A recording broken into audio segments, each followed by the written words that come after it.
to Sportsvibe TV. Today we're down at Universal Studios with one of the biggest hitters on the UK grime scene, Lethal Bizzle. Lethal, great to see you here today. I'm going to have to start with your new single coming out, the Fester Skank. Where did the idea for the song come from? Very organic. It's actually one of my own dances, which I was quite proud of. I was doing it in the studio, and the Fester Skank beat was playing. The song wasn't made yet. The producer was filming me, so I uploaded it to Instagram, and then all my Instagram fans was just like, that dance is sick," and we're like, "I'm gonna do it this weekend."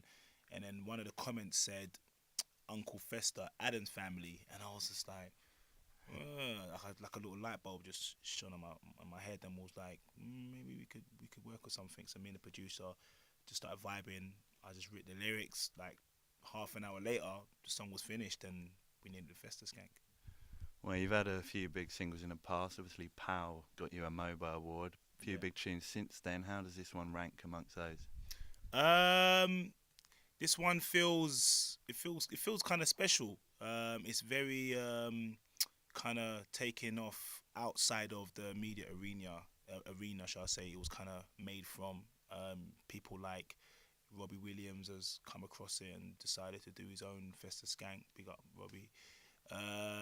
Nicki Minaj doing it on her tour. So yeah, it's a bit different. Obviously, from the power age, the internet wasn't as big as of an influence as it is now. So obviously, music is a lot more easy to be consumed and received and promoted. So yeah, it definitely feels up there. Obviously, Power's almost like a grime national anthem. It's not that record, something else. It's more than a record. It spoke for a whole generation. But I think in terms of just impact and the way people receiving Fester Skank, it definitely reminds me of the whole Power movement of when it first dropped. Well, we've certainly already seen it in clubs up and down the country. Now, we don't want to get left behind here at Sportsvibe, so could you show us how it's done? Yeah, man, it's pretty simple, man. How's your dance moves, though? Probably not great, but you're going to have to work with it. So basically, all you got to do is like put your shoulders up like this, lean back a bit, and then just kind of just like do a little skank. Yeah, that's it.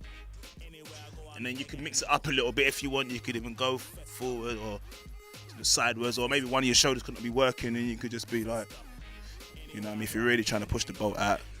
So yeah, and it's a good one for like when you got girls twerking on you or something. It's a real kind of good position to be in. Happens all the time. Yeah, I guess so. Okay, well that was certainly a bit of fun. We've got some more questions for you. I'm going to take you back to your More Fire crew days. Wow. So when you look back at those times now, since you've had all the success as a solo artist, do you look back with fond memories or? Oh, definitely. I think out of my whole career, More Fire crew days was definitely my favourite. Obviously, it was the first time. It's almost like breaking your virginity.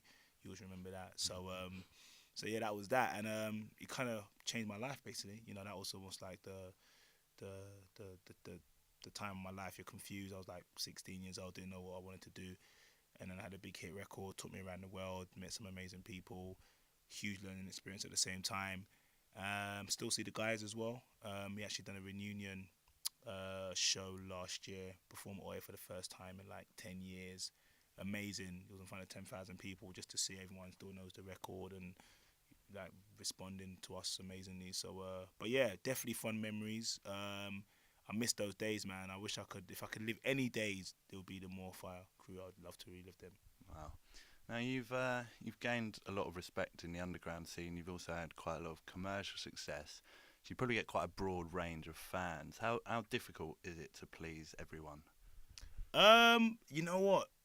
The beautiful thing about my career is that I've always been myself, and yeah, I'm from a niche kind of credible underground scene, which is grime. But grime is like, for me, obviously I'm one of the pioneers, so I can make that type of music in my sleep. So it's never like a chore or anything. I love making the music. In terms of being an artist, you got to push the boat out a little bit and be a bit more creative, and maybe work with different sounds and different people. So that I love doing as well. So it's almost like best of both worlds for me. If I want to spit on a hard grimy beat, I'll do so. if I need to make a record that can appeal to the grime fans as well as appeal to, you know, a different audience, I can do that. So it's just natural. And a lot of the past records I've been doing have been very organic, from Fester Skank to Rari Workout.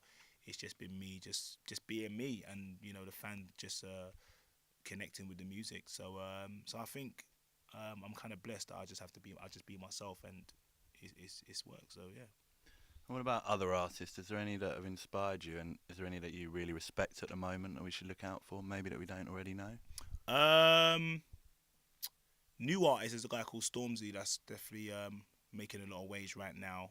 He kind of reminds me of a younger me, just his whole attitude and his approach, and he just totally gets it at such a young age. You know, he obviously he's come into the game at a different time, but the way he's just developed over the years. I brought him on tour with me last year, and even from then I've just seen how he's progressed from last year to like now, and he's doing his own tour now, and his tour sold out, and he's just a great guy, man. And he totally gets the whole, you know, being a grime artist, but thinking out of the box, and you know, trying to bring as much, you know, different people from different genres and fans to your party. And yeah, he's definitely one to look out for. Stormzy, look out for him. Well, we'll certainly give him a look. Now, I'm sure you get asked this all the time. In fact, I've seen you get asked this before, but can you answer, where does Dench come from, and what does it actually mean?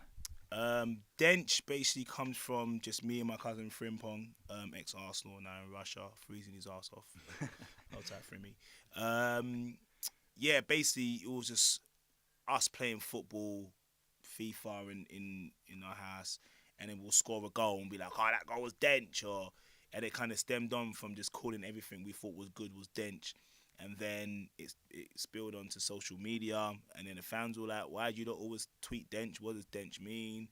It just kept growing and growing and growing, which is now a clothing line. And basically, Dench just means anything cool, anything you think that's sick, you just saying, that's Dench. Well, you've got the Dench Chat tour coming up, I believe. Yeah. What can fans expect to see on stage from you there? It's going to be, obviously, Dench. Dench-tastic, Dench-nificent, Dench-terrific, Dench amazing. No, it's gonna be good. I'm looking forward to it. Tickets on sale now. I think some of the shows are almost sold out, so check them out. It's in October.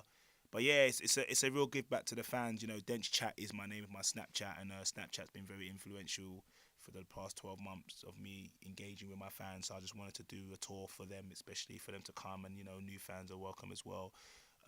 And just have a good time, man. You know, come and have a laugh, and you know, hear some of their favorite songs, and you know, just to see the fans would just be good, just to interact and you know, have a good time. Well, we'll see you down there, Lethal Bizzle. It's been an absolute pleasure. Thanks again. Cheers, man. It's a new dance, no tango. Anywhere I go, I make the gang go. Fester.